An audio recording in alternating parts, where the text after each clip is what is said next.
প্রত্যেকটি মা বাবাকে বলবো, বর্তমান জামানায় অন্তত সন্তানদেরকে মানুষ করতে হলে সাবধানতা অবলম্বন করে মানুষ করতে হবে। ছোট থেকে একটু কষ্ট দিয়ে মানুষ করতে হবে। যখন যা চাইবে তখন তা দিবেন না। সন্তানকে ভালোবাসবেন, যেখানে ভালোবাসার দরকার সেখানে বাসবেন, যেখানে শাসনের প্রয়োজন সেখানে শাসন করবেন, নয়তো আমার মতো কাঁদতে হবে। কারণ সন্তানরা বর্তমান জামানায় যখন একটু বড় হয়ে যায় তখন তাদের নিজেদের নিয়ন্ত্রণ নিজেদের হাতের মুঠোয় নিয়ে নেয়। মা বাবার কথা তাদের তখন মূল্যায়ন করতে ইচ্ছে করে না, মূল্যায়ন করেও না। সামান্য তুচ্ছ ব্যাপার, আমি তো বাবা, আমি তো চাইবো আমার সন্তান ভালোভাবে চলুক, সমাজে প্রতিষ্ঠিত হোক, সবাই আমার সন্তানকে ভালো বলুক, ভালোভাবে চলুক।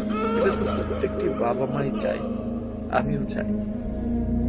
সামান্য মাথার চুলগুলো লম্বা লম্বা করে বাউল বেশে চলছে, বিভিন্ন জন আমাকে বিভিন্ন ধরনের কথা বলছে।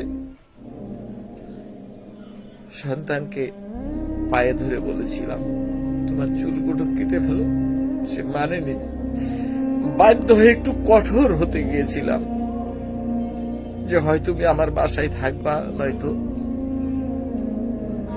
তুমি চলে যাবা আমার বাসায়। আমার খেয়ে আমার নিয়ন্ত্রণে থাকতে হইলে তোমাকে চুলগুলো কেটে ভদ্র বেশে আসতে হবে। সে তাকে তার চুলগুলোর মূল্যায়ন করছে, মা বাবা ভাই বোন কারোর মূল্যায়ন করেনি।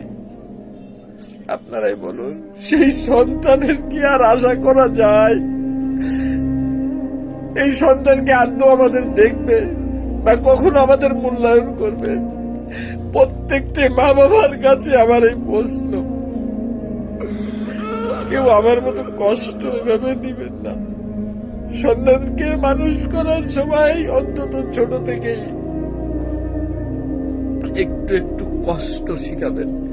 যখন যা চাইবে তা দিবেন না, তাহলে আপনিও আমার মতো কাঁদবেন, আপনারাও আমার মতো কাঁদবেন।